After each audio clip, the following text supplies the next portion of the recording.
Hi, welcome to Canyons Church Online. We're so glad to have you with us today. We have a great service planned for you. In just a little bit, I'm going to be discussing part 2 of the series, Your New Default. This is one I started last week. If you missed that, you can go back and watch that or listen to it. This is all about introducing a principle that I think it's really the underlying foundation for all of our relationships that we have. And I think it's really, really important, so I hope that you stick around for that. There's going to be some singing at the end of it, a song or two at the end, so you want to stick around for that. A couple things before we get started, though. First of all, is our mission to lead people into a growing relationship with Jesus Christ. And I know that when you're watching online, it can feel like you're unknown or that you're distant or isolated or you're kind of out on an island all by yourself. But we want you to actually take a step to be part of Canyons Church and, more importantly, take steps towards your Heavenly Father. That means that there's some engagement. That means that there's some physical steps or some steps that you can take within your relationship with your Heavenly Father along the way. Some of that looks like being generous. Some of that looks like serving other people or prioritizing other people, inviting someone to actually experience, something healthy with you. Maybe you watch this message with them. Whatever it is, we want you to actually engage with us and find community with us as well. And I know that might be difficult, but my hope for you is that you take a step in that direction for you. One other thing that I want to tell you about beforehand, and that is our upcoming Canyons Campout. So August 12th through the 14th, we have just a couple spaces left that are pre-reserved. If you are interested in going to Hell's Gate State Park with us, that's in Lewiston, Idaho, August 12th through the 14th, we would love to spend some time with you and just enjoy being outside for a while and being down by the river. It's going to be a lot of fun. You're not going to want to miss it. So again, let us know. You can RSVP with Rayla at canyonschurch.net. Just send us an email, and we'll get started with that. So, with all that in mind, if you would please sit back and enjoy part 2 of Your New Default.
Who likes roller coasters? Probably not the question that you thought I'd lead off with today. But it seems like roller coasters are, you're either in one of two camps. Either you love them or you hate them. Like there's not a lot of middle ground on roller coasters. And I think at the risk of oversimplifying this, I think it comes down to a very prominent aspect of the experience. It's trust. Those that trust that the roller coaster is well built, that it's safe, that they're going to be okay, that they're going to be alive and well at the end of the ride, those people tend to enjoy roller coasters more. It's more exciting, it's more engaging, it's more fulfilling. They like that experience. But those that don't enjoy it typically are ones that don't necessarily trust it. I know that, tens of thousands of people have gone on this before and they're all fine, but I may be the one person that it malfunctions or something goes wrong. I don't want to be that person. There's this underlying doubt that they're going to be okay, their well-being is in danger about being on a roller coaster, which is kind of the catch-22 of a roller coaster, right? Because it's supposed to feel dangerous, but you're supposed to be safe, right? That is the tension of roller coasters. It's similar with relationships, though. In your relationships, it doesn't matter if it's marriage or family or work or neighbors or whoever, the relationships that you have, if there's an underlying foundation of trust, the relationship itself is more fulfilling, it's more enjoyable, you're more engaged with it. It's what you hoped it would be. But if the foundation of trust is not there, or if it's minimal, if it's kind of crumbling, if that foundation of trust is not in place, then that relationship is not really one that you're going to want to enjoy. You're not going to stand in line for a while in order to ride that ride, so to speak. But this is what this whole series is all about, the underlying foundation for all relationships. There's two gifts that we're going to discuss today. Two gifts that you should, and I hope at the end of this, if you implement this, that you will choose to give all of your relationships. Now, one of them, we talked about before, is trust, and the other is actually being trustworthy. But if you're a leader in any environment, maybe you are the head of the household, or maybe you are an employer. You have people that work under you, or you're a point person on the team, or whatever it might be. If you're ever in a place of leadership, this is an incredibly important conversation to have, because your leadership defines the culture. You're setting the tone for the rest of the team, that they will follow your example. And so you have to choose the example that you want to set in order to create a healthier and better culture overall. So again, these two gifts that we're talking about today are these. Simply, one, that I'm going to give you my trust, and I'm going to be trustworthy. That I'm going to give you my trust. This is a choice that I'm making. I'm going to choose to give you my trust. I'm going to choose to trust you. And two, I'm going to be trustworthy. Now, I know that this can be difficult. Any relationship has gaps in the relationship. Anytime that you're in a relationship with anyone, at some point there's going to be a gap in the relationship. We talked about this last week. We talked about the gaps in relationships. They can be like, you said that you'd be home at 5 and it's 5:17 and someone's starting to look at the watch like, we got to go to the next thing and you're not here yet and where are you? There's a gap in the relationship. Your expectation and your current reality are not lining up. We ultimately, when there's a trust gap in the relationship, we make a decision as to what we put in that gap. And it doesn't matter, it could be at work. When someone says, I'm going to get that project done on time, and they make a verbal promise to you, they commit to it, and then they don't follow through, and that day comes and you haven't heard from them, and you haven't seen the project done, you're choosing what to put in that gap. So, to give you a visual, we have the expectation, the reality, and there's a gap in the middle. Expectation, what's previously communicated, what's previously promised, what's committed to, and then our current reality that isn't lining up. There's a gap in the relationship, and in that moment of tension, we choose what we put in that gap. We're either going to put trust in it, or we're going to put suspicion in it. We're going to believe the best. We're going to choose to believe the best or assume the worst. Right? The believing the best, this is someone that says, you know what, I don't know where they're at right now, but I'm sure they have a valid reason why they're not able to be here right now. I'm sure that there's a really good excuse, or maybe not excuse, but a reason. That there's something that is causing this to happen. So I'm just going to trust, I'm going to believe that there's a valid reason for it. I'm going to trust them. I'm going to place my trust in the midst of that gap because I think that they're going to be fine. It's a choice that I'm making. It's a decision that you're making. Or you assume the worst. And when you assume the worst, it sounds like this. Yep, there they go again. Yeah, that's probably what I expected would happen. This is just what they do. They're probably goofing around. They probably looked at the clock and said, you know what, it's not that important. I'm going to stick around here a little bit longer.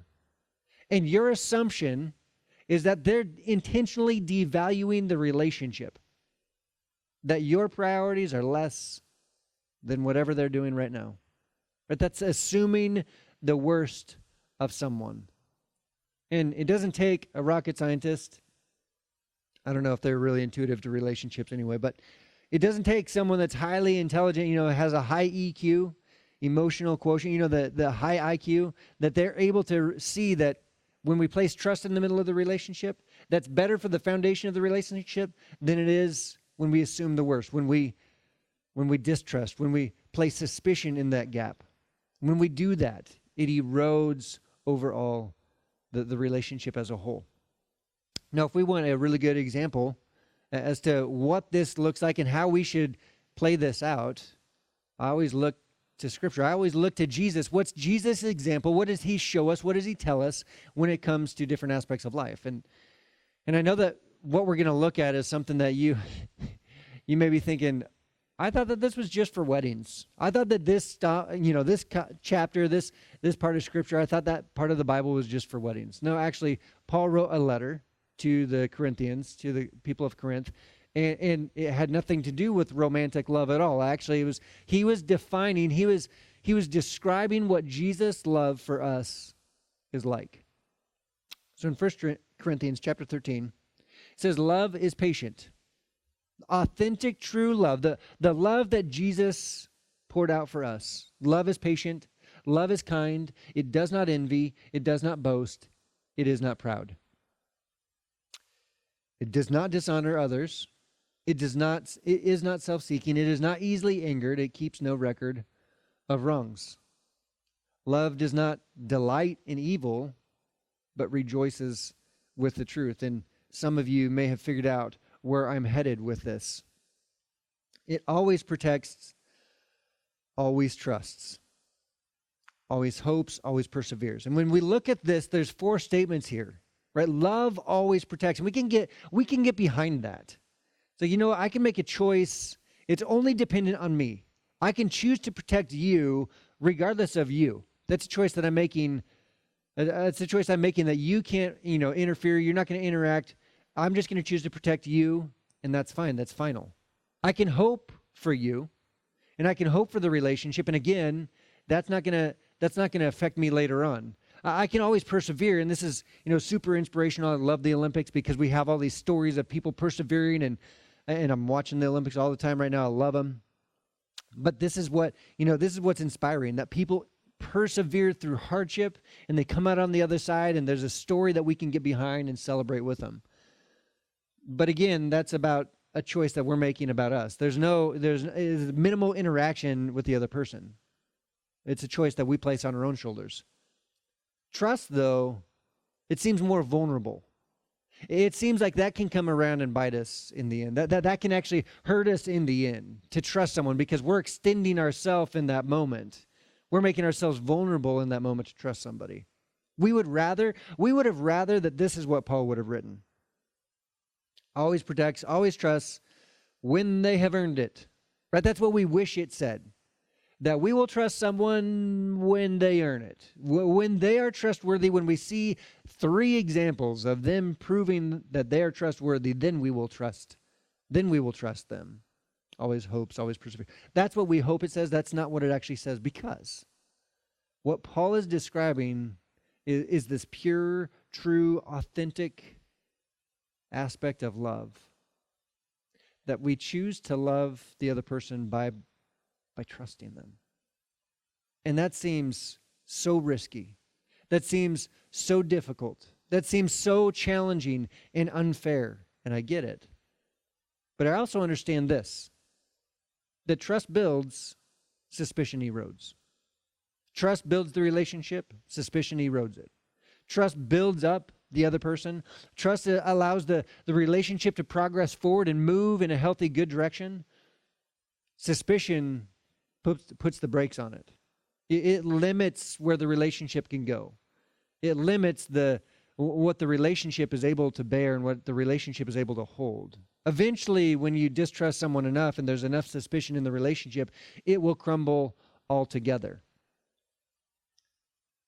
Last week, we discussed an example of deciding and choosing to trust, and specifically between us and God.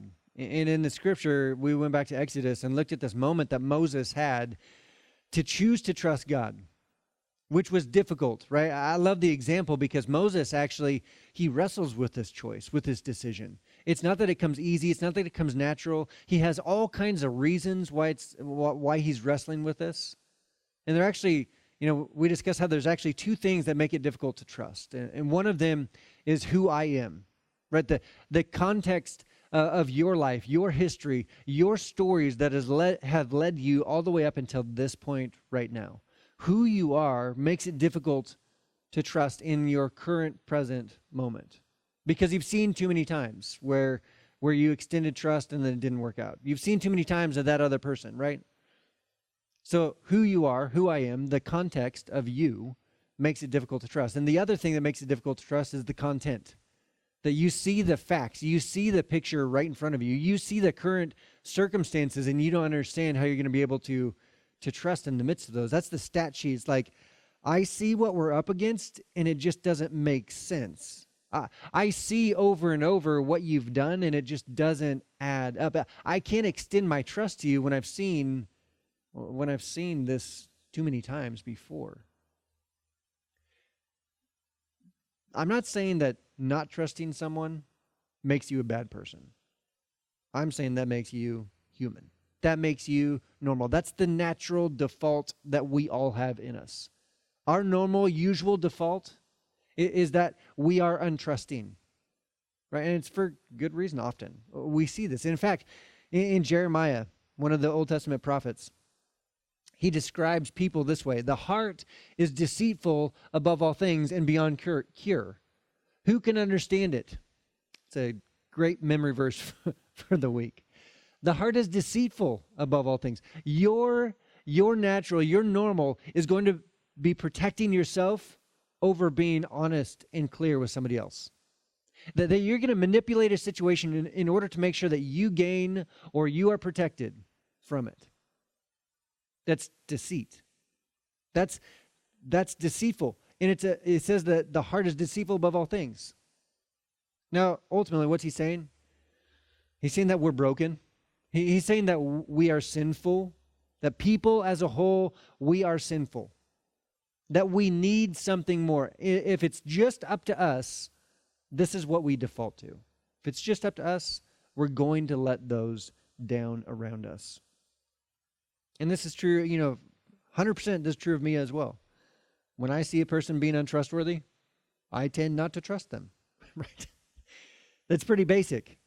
And I'm sure that's probably true of you as well. That when you see someone being untrustworthy, you're like, I don't think that I'm going to extend them trust. I think that we're just going to take trust off the table. We're going to move back a little bit from that. But as difficult as it might be, trust is the foundation the relationship is set upon. And this is true in your workplace.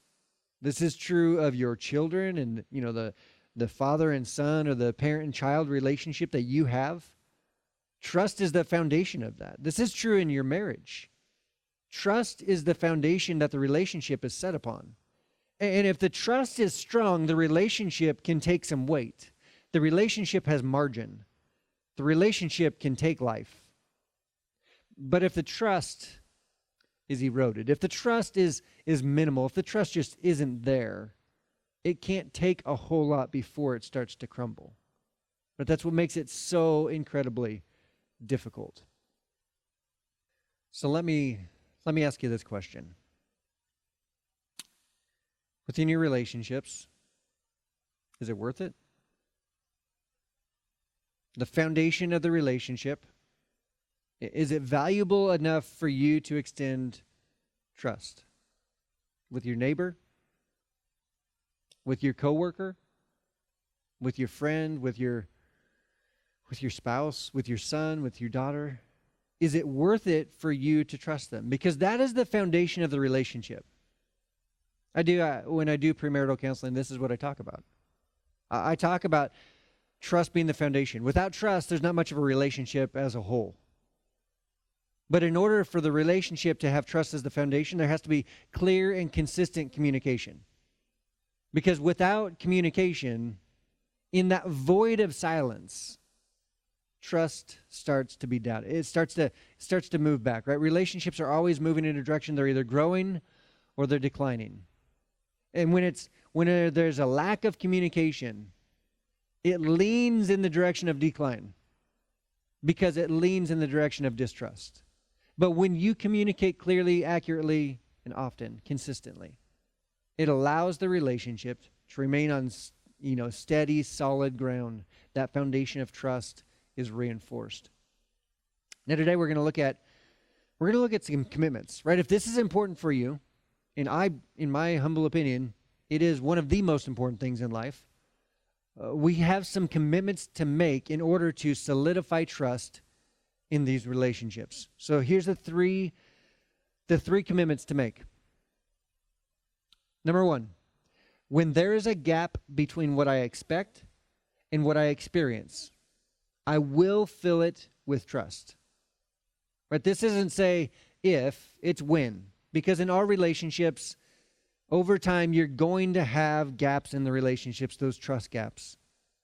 And when I, expect one thing and I'm experiencing something else, I'm going to choose in that tension, in that moment, I'm going to choose to fill the gap with trust. That's what my commitment is to you. That's how we do this. Commitment number 2. When I observe someone filling the gap with suspicion, I will come to your defense. This is a different angle on a similar challenge, right? That it's not just enough that you place trust in the gap that is created between you and the other person, but you're also going to come to their defense when you see somebody else doubting and placing suspicion in that gap. When they start to say things like, it's just how they are, they always do this, their suspicion is the foundation of the relationship and there's not much left, that your commitment is that you're going to come to their defense. Hey, let's not go down that road. I bet that there's a very logical, I bet that there's a very sound, a reasonable, there's an understanding that we don't have, there's a reasonable excuse or, there's something that's valid for why they're not able to follow through or why they're not here right now or whatever the commitment was. There's probably a reason for it. And I'm just going to choose to believe the best rather than go down the default, the normal human default, which is suspicion. So you're going to defend the person even when they're not in the room. Do you know what that does to the relationship? When someone defends you or you defend somebody else when they're not in the room, it elevates the relationship. It takes it to a whole other level as far as the tightness, the closeness, the openness and communication. It's amazing what happens in those moments. And this is a gift. This is a choice that you can make. It's a difficult one, though. It's not easy. It's so much easier to just kind of shrug your shoulders and go along with it. But for you to stand up and defend the person when they're not in the room is the commitment that I'm asking you to make. If you want to be trusting, then you also have to defend the person when they're not there. And then finally, if what I experience begins to erode my trust, I will come directly to you about it. So in this moment, if I'm starting to see a pattern of behavior, I'm starting to recognize that this is a struggle, this is a tension, and my trust is waning. My trust is beginning to erode because suspicion is bumping up against it. I'm going to go directly to you. When I see that what I experience is different than what I expect, and I see that it's doing something to my trust for you, then I'm gonna come talk to you about it.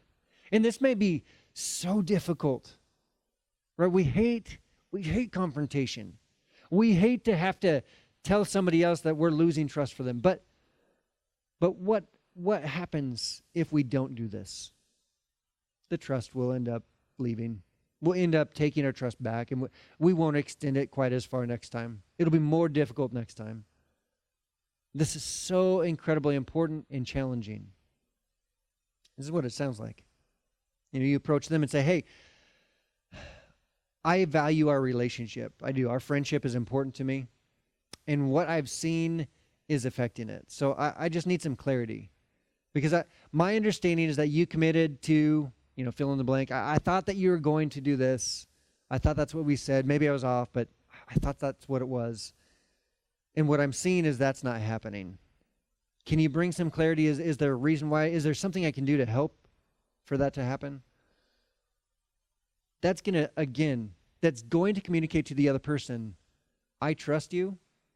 I'm having a difficult time with this particular circumstance, but I'm going to come and talk to you first. Before I give up on the relationship, before I lose trust for you, I'm going to talk to you about it. I'm going to allow you the opportunity to grant me the insight, the perspective that maybe I'm missing, that's going to help me see the bigger, broader picture, can help me see the challenge that you're up against. Because more often than not, there's circumstances that you probably don't know about. Have you ever experienced this? You know, you doubted someone, and later on, you found out that there's a reason why they were struggling. And if you would have known that ahead of time, it would have affected how you treated that person. It would have affected the relationship as a whole. But you didn't follow up with them, and so that door was not open for communication to exist. And here's, this is what hangs in the balance of trust in a relationship. This is what hangs in the balance of a choice to believe the best rather than assume the worst. There's a study a while ago, I can't recall it right now, but there's a study that, they had a bunch of marriages that had lasted the test of time, and these marriages were all very satisfied and happy couples together. Over time, even after decades and decades of being married, they were happy, they were satisfied in their marriage.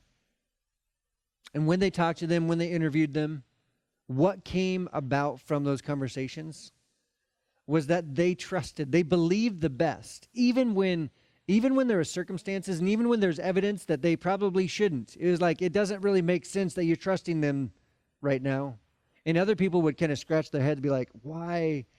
That doesn't make sense at all. I'd be out of there by then. In those relationships, what they recognize is they would come up with just any type of reason or excuse possible to believe the best about their partner. Even when there is reason to doubt, they still believe the best. And when you do that, it affects the relationship as a whole. You see, the relationship takes priority over who's right and who's wrong. It takes precedence over the debate, the ongoing back and forth. When the relationship is the priority, the relationship can succeed and win in spite of the odds set against it. So I know it doesn't make sense. I know it's difficult, but it's so critically important. And if the relationship is important to you, your choice to trust is vital. It is life-giving. It is life-breathing. It allows the relationship to flourish rather than suffocating it. Rather than making the relationship smaller and smaller, it allows it to grow bigger and bigger, stronger and stronger. And it all has to do with your trust. Now let's be honest. Some of you have been listening and watching so far, and you're just accumulating. You're actually just outlining a defense. You're like, hey, there's another side to this, Andrew. You're missing part of this. I have a whole list of reasons why trust is not wise, why I shouldn't trust the other person. I've got a whole other perspective and angle on this, and you're absolutely right. You're absolutely right. There should be balance for all of this. There should be balance. And you might be thinking, well, if all I do is just trust, if all I do is extend trust blindly, it's too soft. It doesn't hold them accountable. It doesn't help them out. It doesn't help them grow as a person. And you can make those arguments, right? Can't you? I also think that sometimes when we shift the focus to whether they're trustworthy or not, we're actually removing the responsibility of us being trusting. And being trusting it's vulnerable, it's difficult, it's challenging. I get it. But you're absolutely right. There is an aspect of being trustworthy in a relationship. Trust cannot be sustained in a culture where individuals are not worthy of trust. Right? If you as the leader have allowed or created a culture where individuals are not worthy of trust, trust won't be sustained. It may be there for a little while, But over time, it will evaporate. Over time, it will dissipate.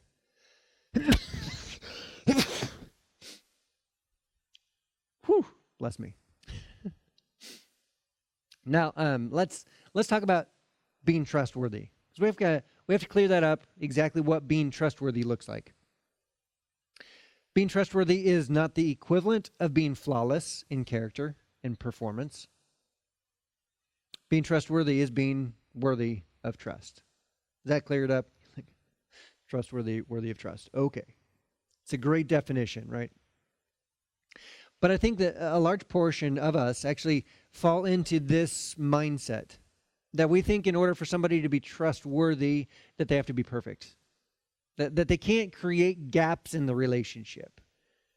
That if they create gaps, then we can't trust them. But the reality is, someone that's trustworthy creates gaps, but they do something about those gaps. That they actually they're proactively doing something about those gaps. They address the gaps that they create in the relationship. It's not that they don't create gaps. It's that they do something about those gaps that they do create. So a trustworthy person, this is someone that we don't trust that they're going to be perfect. We trust that they're going to be honest. Their honesty allows us to trust them, ultimately. There was one of my best friends, and he was coming over to our house. Amy and I weren't home yet, and he was going to be there ahead of us. And so we pull in, and when we get there, the driveway is wet. Like, it's hosed off. It was wet. It was I think it was early, like, summer, so it was warm outside, not raining. And I kind of looked like, that's a weird thing. And then another one of our friends that showed up as well. And I kind of look like, what is going on? And he says, well, I have a story I need to tell you. He'd gotten sick before we got there and had an accident, so to speak, in our driveway. So much it made a mess down his pants. It made a mess on our driveway. And then he turned around and went home and hosed off, showered off, and came back and then cleaned off our driveway for us.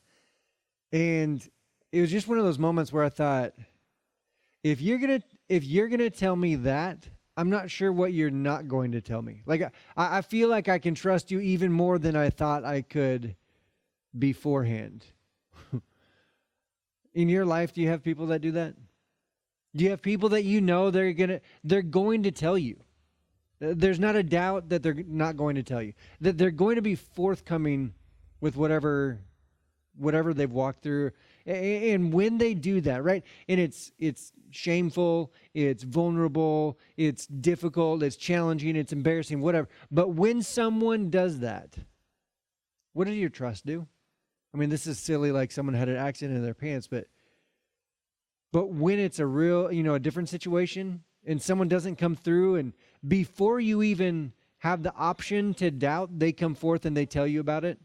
Hey, just so you know, heads up. I know I said I was going to do this. It's not going to work out. I'm sorry. I didn't intend for it to be that way. I have some reasons why, but ultimately, it's just not going to happen at this point. When someone does that to you, does it diminish or does it grow your trust for them? And does it diminish or does it grow the relationship you have with them? You see, you can make excuses or you can make progress, but you can't make both. When it comes to your relationship, when it comes to someone trusting you and being trustworthy, you can either make excuses and point the finger and have all of the reasons lined up. This is A, B, C, D, E of why it didn't happen. Or you can make progress. It's your choice, but you can't do both. It's a decision to own your mistakes. It's a decision to be personally accountable. And as much as I know we already went through the 3 commitments that we make to people that we're in relationship with in order to be trusting, we also have 3 more. We also have 3 more commitments to make. And I know what you're thinking. It'd be way easier if we also had 3 more commitments for them to make to us. Yes, it would. And in fact, if you're the leader, this is how you encourage them. This is how you set the example, set the tone. I'm making this commitment to you, and then in kind, they turn around and make the same commitment back to you. Anyway, so we have 3 more commitments to make, though, about being trustworthy. Number 1, I commit to do what I say I will do, and when I don't, I'll tell you. When I say that I'm going to do something, I'm going to do it. But when I don't, not if, because we're not perfect, there's going to be moments where there's gaps. When I don't, I will tell you. Not somebody else. Not I'm going to sweep it under the carpet. I hope you don't find out. I'm going to tell you. I'm going to uncover the thing that I naturally would want to hide. I'm going to tell you. When I don't do what I say I will do, I will tell you. Second commitment to make. I commit not to overpromise and underdeliver, but if it looks like that's where things are headed, I will tell you. So I'm not gonna over-exaggerate what you can count on. In fact, the tendency here, I am an optimistic person. I love the dreaming and the vision. Like, I love all of that stuff. And this is difficult for me because I get caught up in my dreams often lead me to say things that I need a wider margin. It'd be better off if I would just shut my mouth and not say anything yet. Or make sure that when I do communicate, that I'm not over-promising and under-delivering. In fact, I'd rather reverse those, that I under-promise and over-deliver. That's far better, far greater for the relationship. But when I do, and if I do, if it looks like that's where things are headed, I'll tell you. So far, there should be a theme that you're picking up on these commitments. Next one. If you confront me about the gaps I've created, I'll tell you the truth. If you come to me, the last commitment that we made about trusting someone, and someone comes to me and says, I value our relationship. What I see is not what I expect. I thought you'd communicated something other than that. I'm having a difficult time. I don't want to lose trust for you. Can you bring some clarity? In that conversation, if you're on the other end, you're on the receiving end, if you confront me about the gaps I've created, I'll tell you the truth. I'll be honest about it. You know what? I forgot to put it in my calendar and it completely gapped. It just lapse of, I'm sorry. I didn't do it. I said I was going to, and I didn't. I did something else instead. Whatever it is, I will tell you the truth. Right? When you do that, again, as difficult as that is, you are being trustworthy because you're being honest. We can trust an honest person. A dishonest person cannot be trusted. The similarities between all 3 of these commitments to being trustworthy is what? You catch it? They were all highlighted, so hopefully you did. It's communication. It's that you are proactively communicating to the other person. You're telling them ahead of time. And if you are a leader, and I'll tell you the tendency on this one. The tendency that we have as a leader, when someone falls short, when someone doesn't make the cut, when someone doesn't do what they said they would do, and we really have to show them what's up, our tendency is to get bowed up. Our tendency is to make sure that they know how bad it was, how much it cost us. The impact that had, not just on our relationship, but the organization as a whole, right? We often over-communicate that. And I'm just going to suggest that you don't. That you do whatever you can not to over-communicate in that moment. I know it feels good to. It feels good to. But the reason why you don't is you're setting the tone again. Because the next time that they make a mistake, the next time they mess up, the next time they fail to come through of what they said they were going to do, what do you think their tendency is going to be? What do you think you're communicating to them this time? You need to hide it better. You need to do a better job of not letting me find out about it. That's ultimately what you're communicating when you come down so strongly, too hard on someone, is you need to do a better job not letting me see this. In fact, it's not just that person. If you're in charge or if you're a leader of a team, that person in that experience in that moment is seen and heard and felt by the other people on the team. There's some ears to the door listening in on the conversation, right? They're listening to see how you're going to respond and react. And if you want people to come to you as the leader, if you want people to come to you quickly and with accurate information, then you need to handle these moments intentionally. Not what feels good emotionally, not what feels good and not what, yeah, I really told them, I told them what, not all that. No. You have to go about this with an intentional decision of what you're going to do in the midst of the relationship, because it is absolutely a relationship. And that doesn't mean that they get a free pass to do whatever they want. There's no consequences for making mistakes. But it is a conversation with someone you have a relationship with, rather than just throw the bomb in the middle of the relationship and walk off and feel good about yourself, pat yourself on the back. Yeah, good leadership there. It's not good leadership. Good leadership is being able to have the conversation, because hopefully you're allowing the person to grow into becoming more of a trustworthy person. That's the goal. In as a whole, for the team, that's the goal, that they would become more of a trustworthy person, and for you, that you would become more trustworthy as well. Just a little bit of insight here. The healthier the culture, remember the culture that you as a leader are creating, the healthier the culture, the quicker the information gets to you, and the more accurate the information is.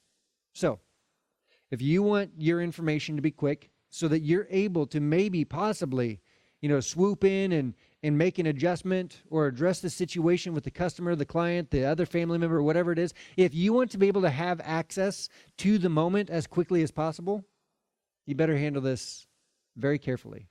And if you want the information to be accurate rather than sugar-coated, then you need to be very careful and cautious and intentional how you have this conversation, how you handle it. Because when you create a culture that is full of trust, when you create a culture that is full of people that are trustworthy, that are worthy of trust, information is quick and it's accurate. To put this into a different context, maybe bring more light to it,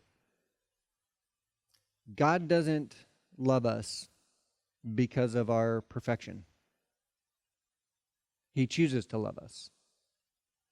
And we choose to be trustworthy out of a response of that love. That when we recognize what He's done for us, that we move in His direction. When we recognize how graceful He's been with us, how merciful He's been with us, how forgiving He's been with us, that it's not just only truth or only grace, but it's the blend, a perfect balance of grace and truth, we move in the direction of becoming more trustworthy. We start to adjust our behavior, our responses, our reactions to becoming more personally accountable. That we're going to own our part. Why? Because God first loved us. It's not that we deserve it. It's not that we've earned it. But out of a response of recognizing the gift that He's given us, we move in that direction. So, to kind of close out this series, and this is something I said the first week, but to close this out, the reason why this is so important, the reason I believe that God sees this as an important conversation, the reason I believe that it's so critical for you to actually not just listen, but to apply this into your life and into your relationships. Your quality of life rises and falls with the quality of your relationships. That's true. It doesn't matter how well work is going, if home is on edge, if it's uneasy, if it really feels like a war zone at home, it's just a battle, it's ongoing tension and confrontation, people distrusting one another. If that's what's happening at home, it doesn't matter how good work is, your life is suffering. The quality of life that you're experiencing is suffering because of it. The reverse of that is true as well. You can have a great home life, which should be the priority, right? Your relationships at home are more important than your relationships at work. And if your relationships at home are good, great. But you're still spending, around 8 hours a day at this other environment. And if those relationships are bad, if those relationships are poor and not strong, it affects you, doesn't it? And not only does it affect you, it also affects the relationships at home with your spouse and with your kids.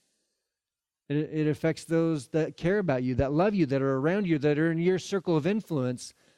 That secondary relationship is affecting the primary relationships in your life. So, relationship is a huge deal. The quality of your relationships determines the rise and fall of the quality of your life that you're currently experiencing. Now, just one more piece just to think about.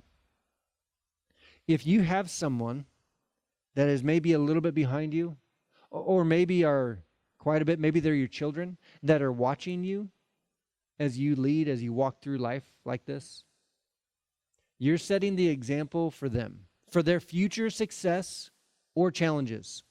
You're sending them off in that direction. So when you think about the quality of life and you're like, you know what, it just is what it is. I'm good. I got this all under control. I like the system that I have in place. I like cracking the whip, and I'm good at it.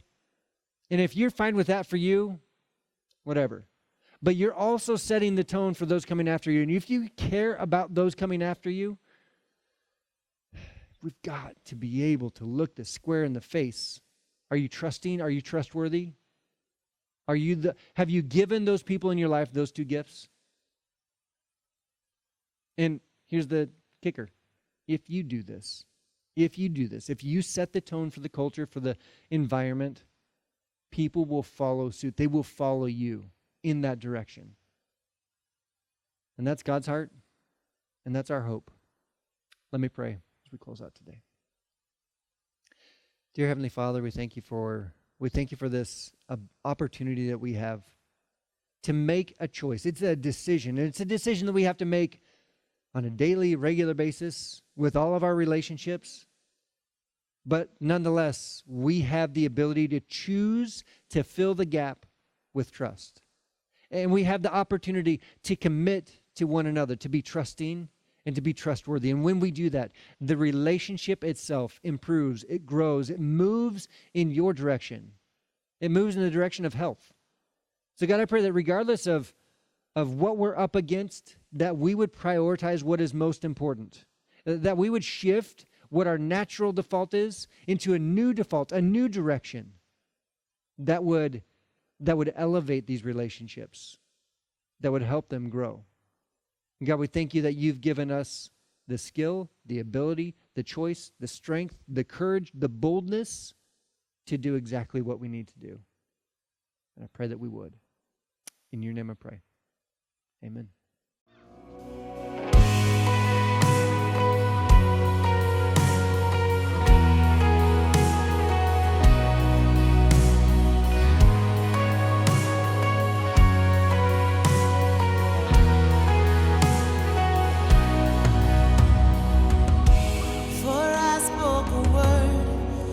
Singing over me.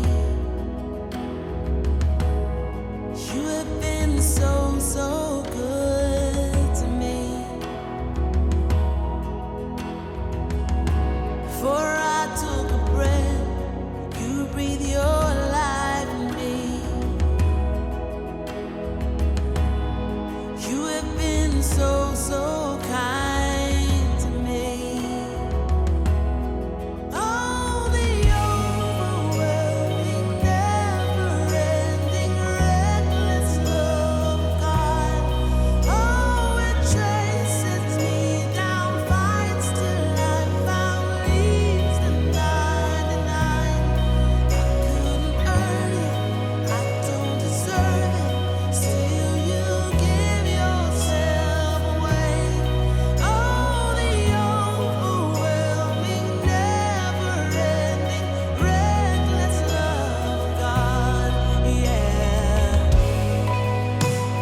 no wall you won't kick down, lie you won't tear down, coming after me. There's no shadow you won't light up, mountain you won't climb up, coming after me. There's no wall you won't kick down, lie you won't tear down, coming after me. Oh, there's no shadow you won't light up, mountain you won't climb up, coming after me. Yeah, there's no wall you won't kick down, lie you won't tear down, coming after me. There's no shadow you won't light up, mountain you won't climb up, coming after me. There's no wall you won't kick down, lie you won't tear down, coming after me. Oh, the overwhelming, never-ending, reckless love of God. Oh, it chases me down, fights till I'm found, leaves the 99. I couldn't earn it, I don't deserve it, still you give yourself away. Oh, the overwhelming, never-ending, reckless love of God.